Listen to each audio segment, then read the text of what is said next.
This is Naked Pine. Naked Pine. MIP. With Masamela Matfumo. Mark Thompson. Naked Pine. Get woke. Ladies and gentlemen, it's a pleasure to have in studio with us the host of the new podcast, Buckle Up with Bershan Shaw, here in studio with us in New York. How are you? Yes. How are you? I'm good. Fine. I'm glad to be here. Glad to see you. Congratulations on your new podcast. Thank you. Thank you. You have been a motivational speaker as well for some time, haven't you? Yes.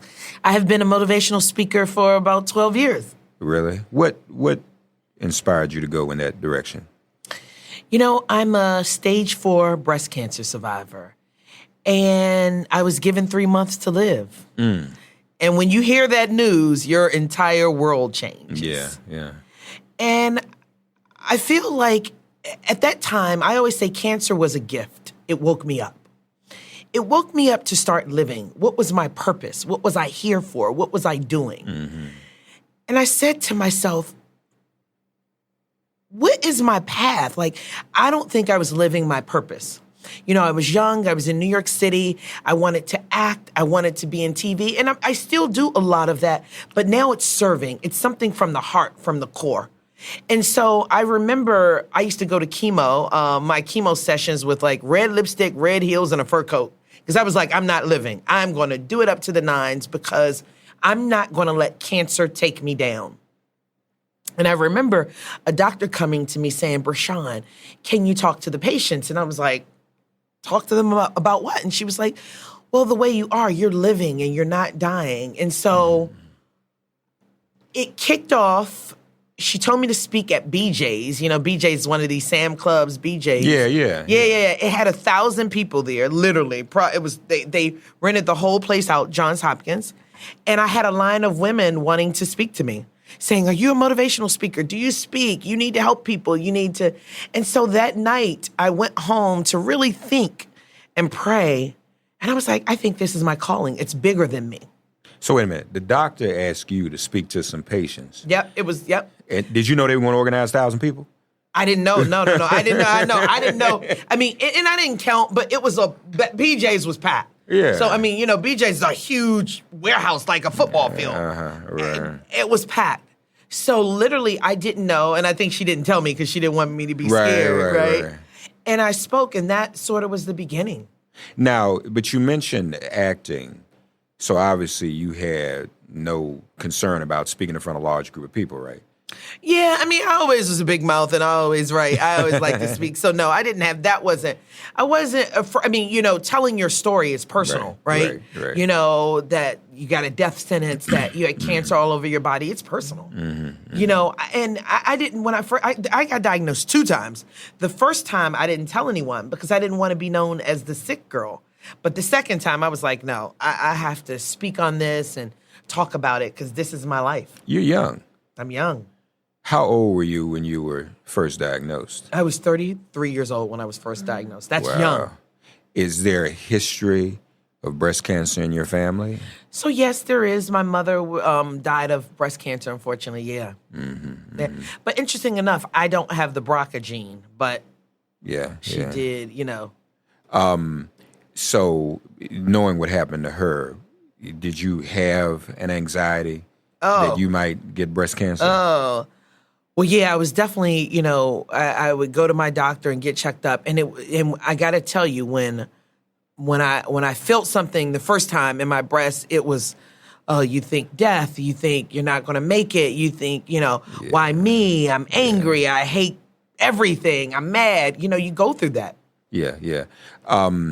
So you survived twice. I survived You were diagnosed twice. What was different the second time rather than the first time? Good point. The second time, I changed everything.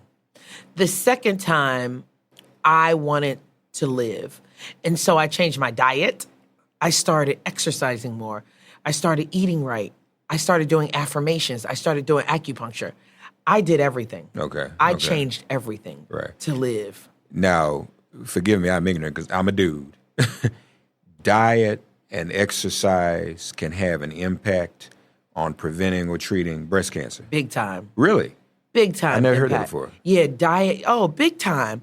Even preventative? Yeah, even preventative. Okay. Yes. Exercise, believe it or not, is preventative with a lot of stuff. Yeah, And yeah. eating, I turned plant-based. I'm a vegan. Is that right? Yeah, And you became a vegan the second time. the second time. Was that hard to It was hard. It was hard because I used to love fried chicken and biscuits. I love the Popeyes. Where you from? Where'd you grow up? DC. Oh, you did? Okay. Yeah, I grew up in DC. So Almost Southern. Yeah, almost Southern. We love good food. That's right. You Yeah, sure do. we love. This- Look, everybody loves good food. People say a Northern and Southern thing. We love good food. So. Did you used to cook all that stuff too? I did. Okay. I cooked and so, but you realize that your food heals you.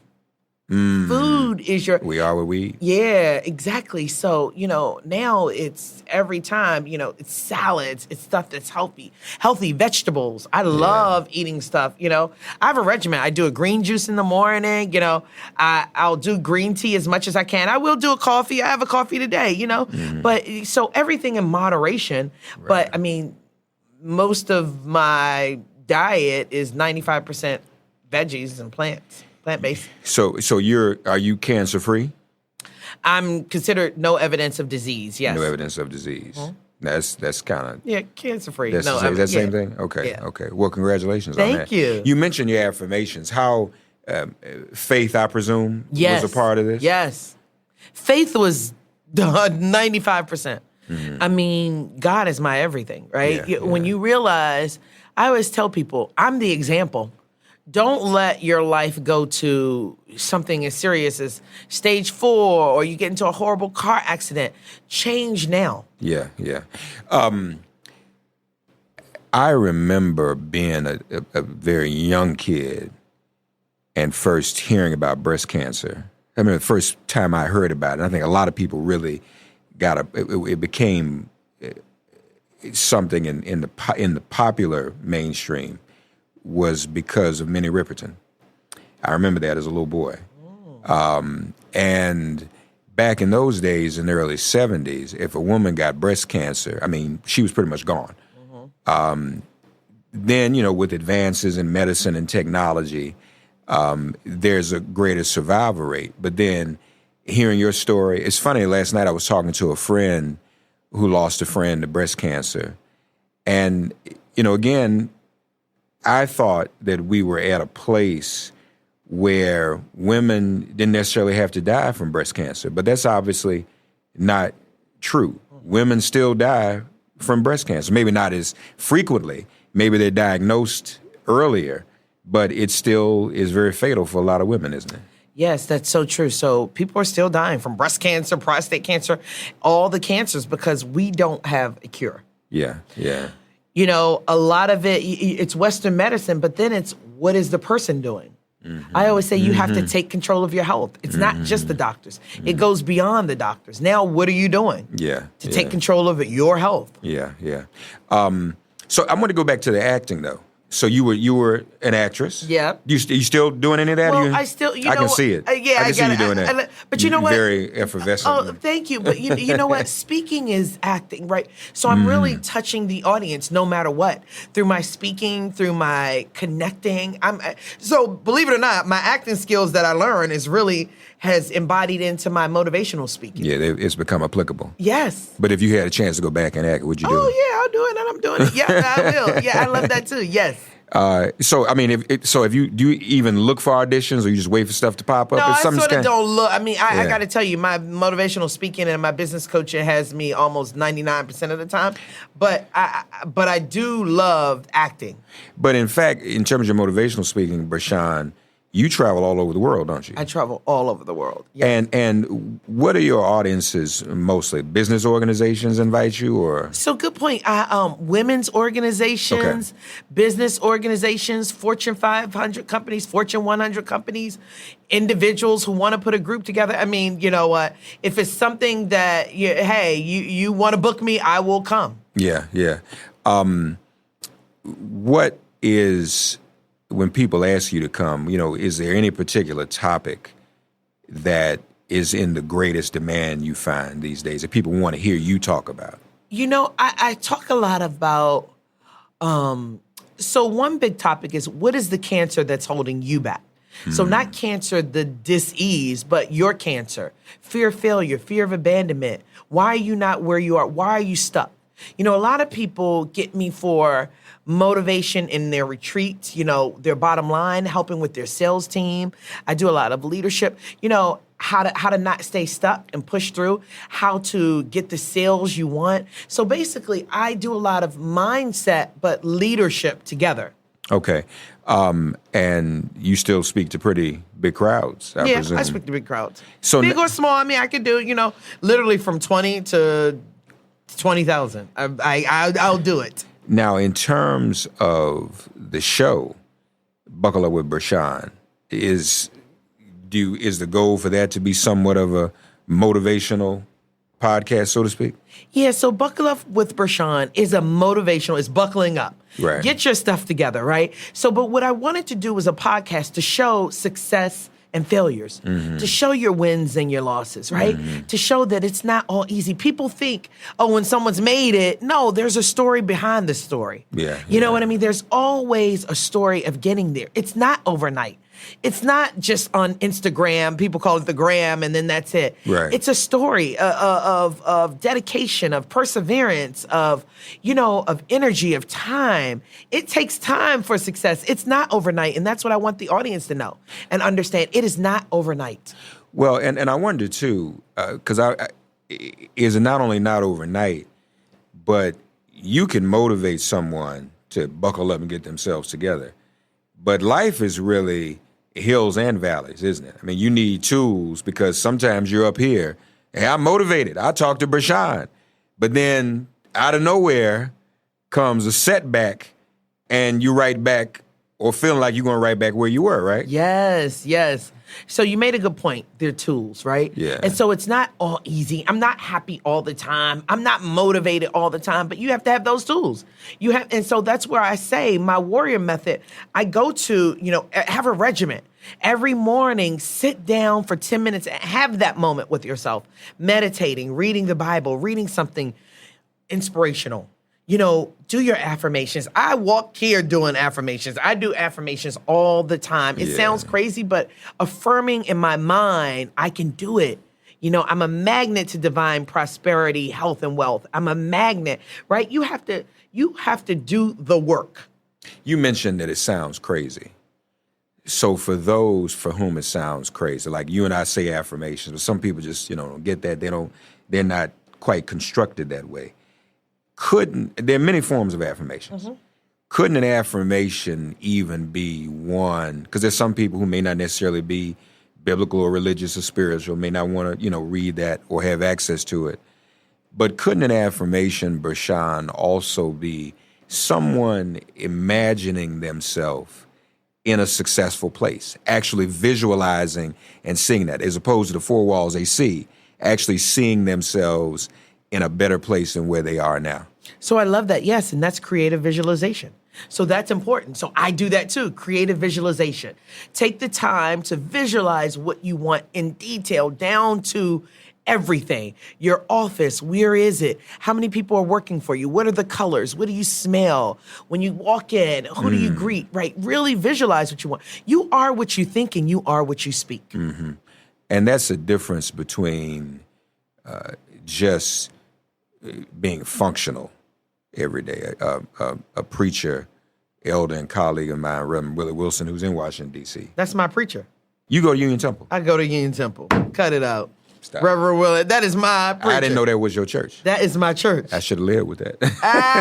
You should have led with that one, yes. No, in fact, I'm in doing a little help, even from up here, for his retirement. And I'm going. Okay. So I will see you. I'll be there. On the 3rd. On the 3rd of November. But now, so you've heard this.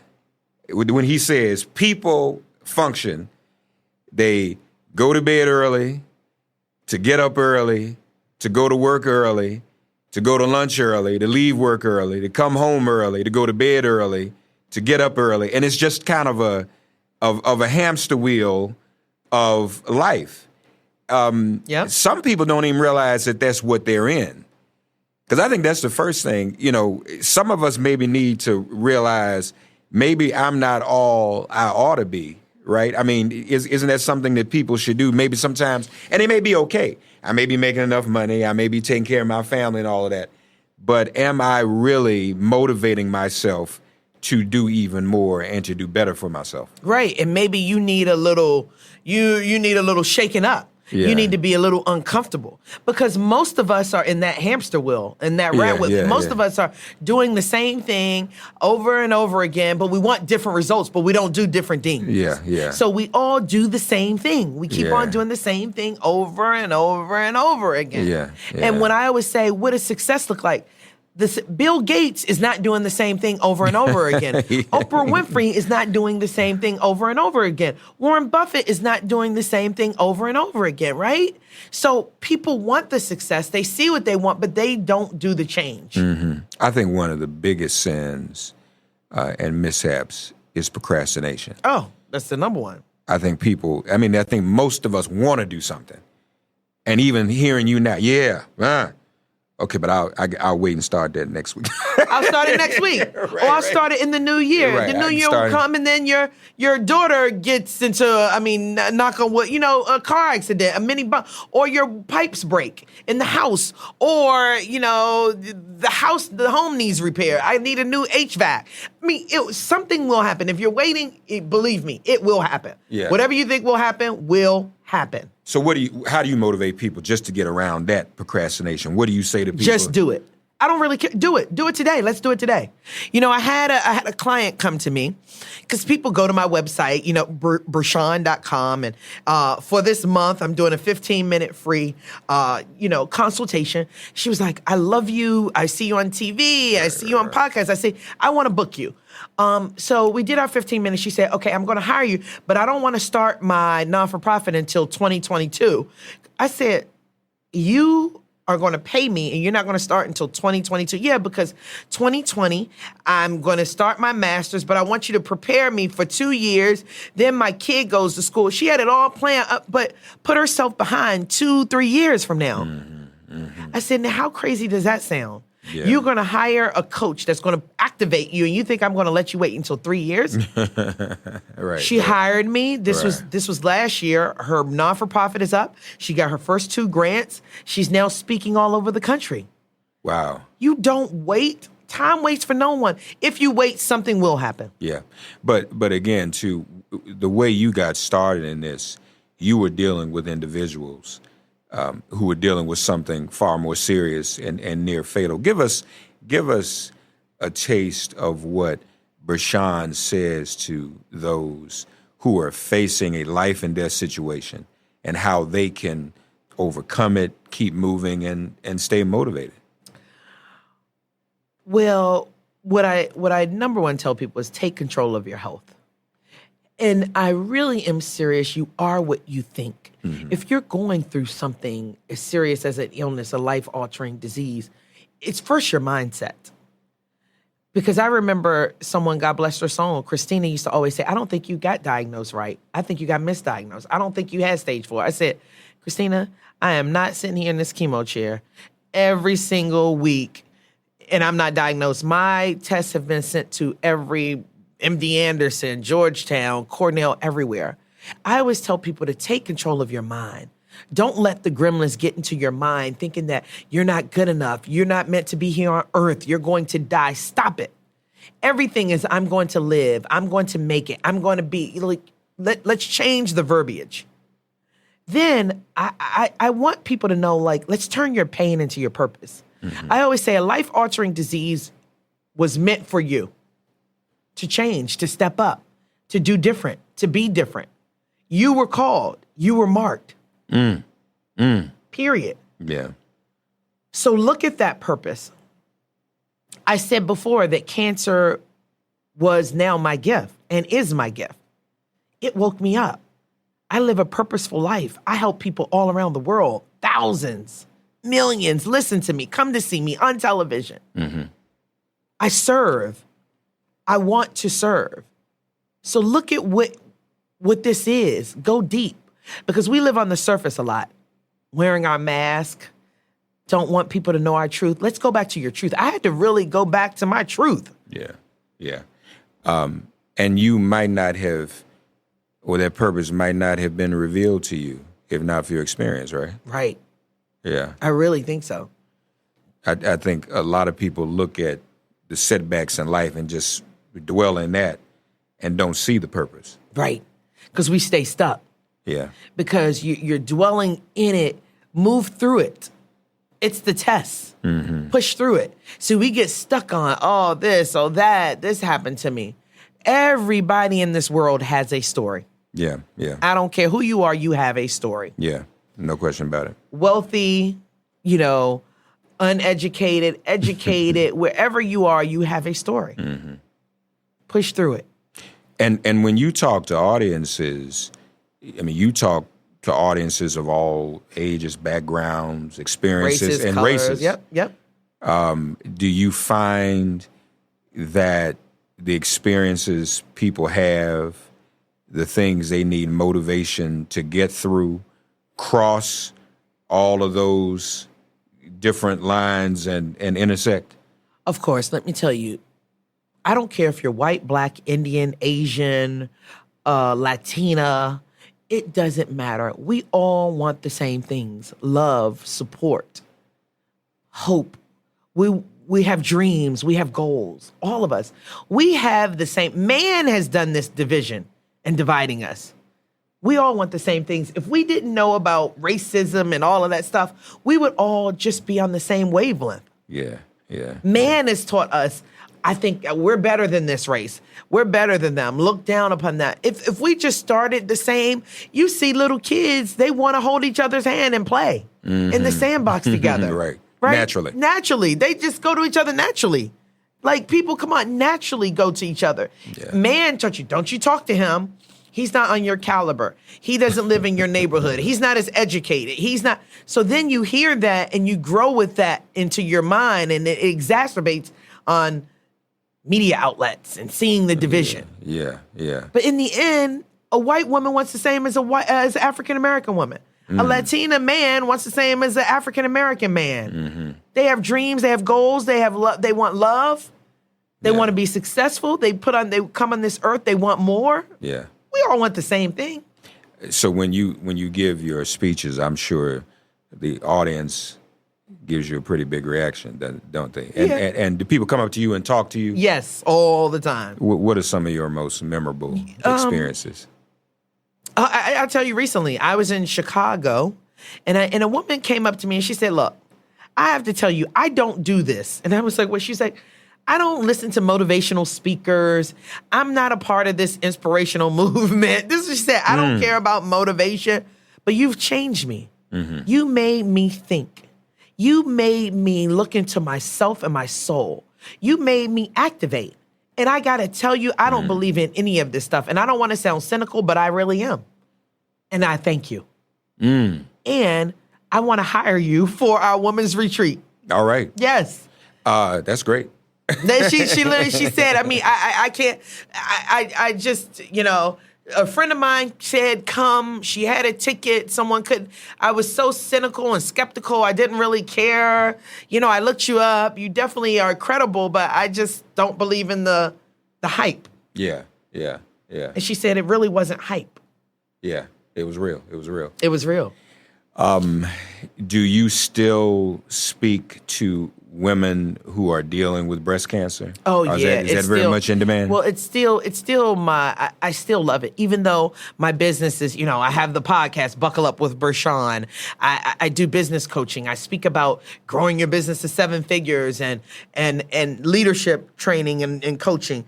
But I still love to talk to women who are dealing with life-altering issues like breast cancer. I love it because it's how I started my career. Yeah. And it's my foundation.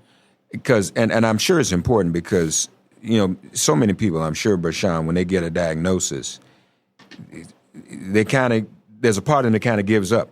We resign ourselves. The doctor said, this is what I have, and there's not much I can do about it. And then it's just kind of going through the motions after that. Have you found yourself encouraging people not to give up so readily? All the time. I encourage people not to give up all the time. But has it worked? Have you actually seen people that... Okay. Yes. I had a 44-year-old woman who was a top lawyer who just thought it was over. And I said, stop the negative self-talk. Stop the gremlins. Stop it. Yeah. You are what you think. You keep on saying this, it becomes your reality. Speak abundance. Speak health. Yeah. I am healthy. My ankle was hurting on the way here. I'm like, God, I'm healthy. I'm living right. I'm like, I'm healthy. Let every bone in my body be fulfilled with love, no pain. No, I'm healthy. Wow. So is it better now? Yeah. It worked. But I really do speak that. And then I'm going to take action. I'm going to go do acupuncture. I'm going to soak you know what I mean? You have to do the work.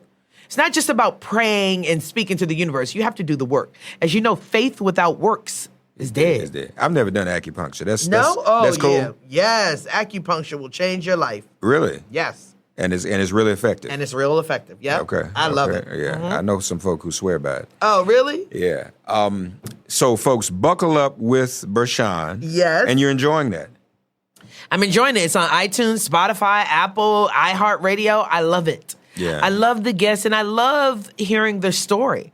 I always say the story behind the story, because there's so many stories that we don't know.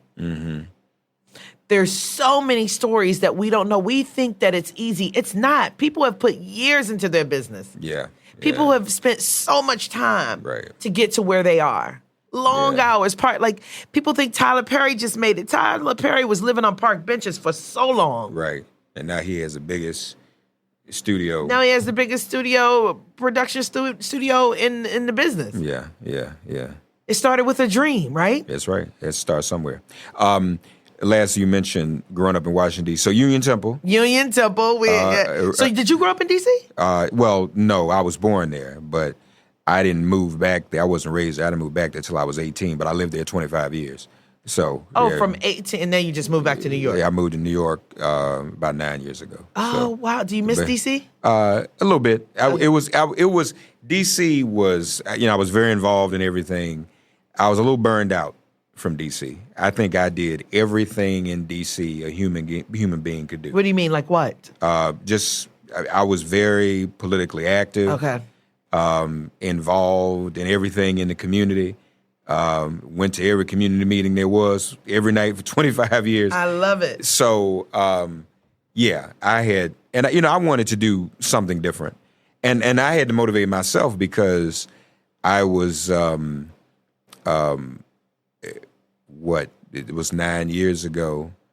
So I was in my mid-40s moving here. And, even at that age, people say, you can't do that.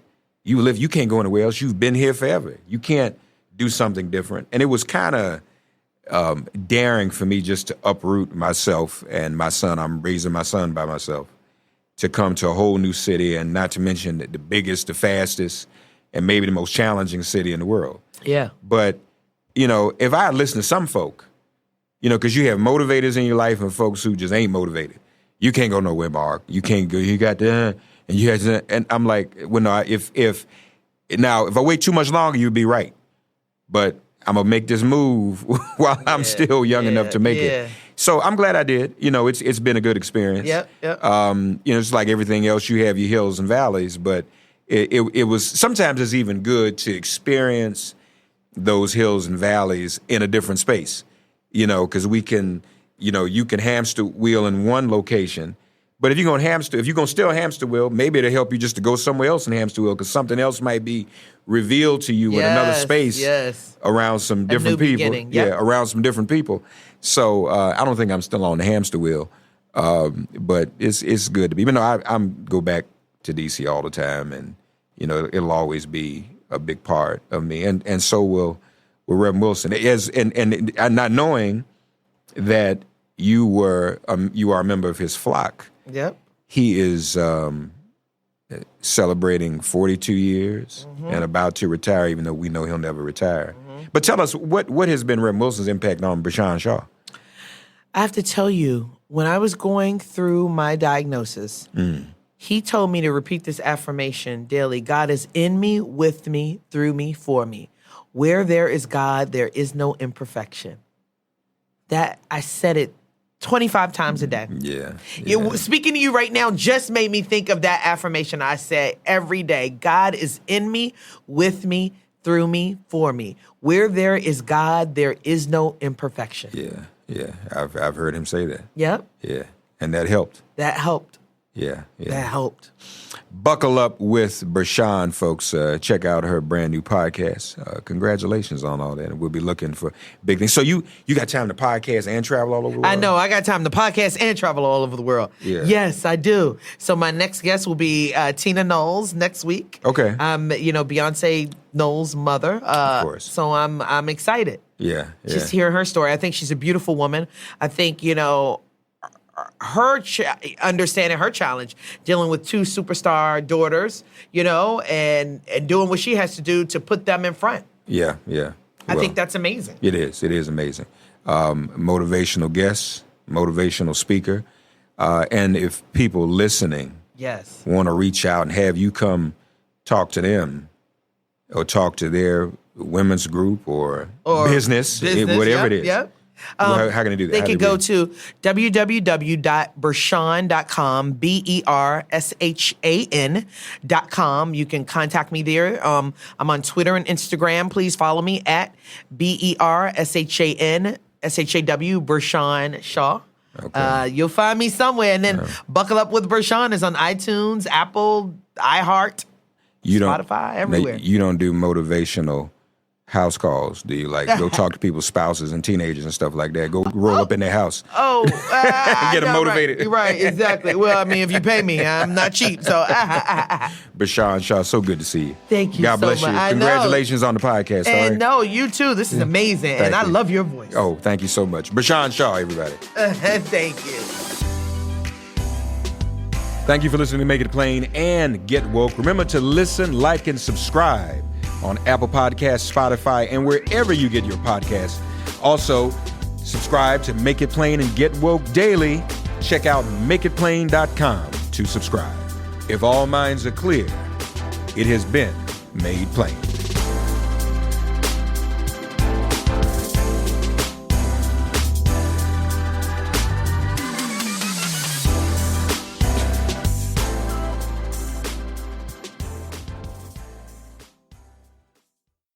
Is your wallet a little lighter than usual after the holiday season? Consider it money well spent, because you deserve to live your best life, and the Chime checking account wants to help you live yours to the fullest. A little extra money goes a long way, which is why the Chime checking account has tons of benefits that millions of members love, like fee-free overdraft up to $200 for eligible members, no monthly fees, and access to over 60,000 easy-to-find and fee-free ATMs. You even get paid up to 2 days early with direct deposit, all while managing your money on the go, including sending and receiving money fee-free with friends that aren't even on Chime. Sign up for Chime today for you and your wallet.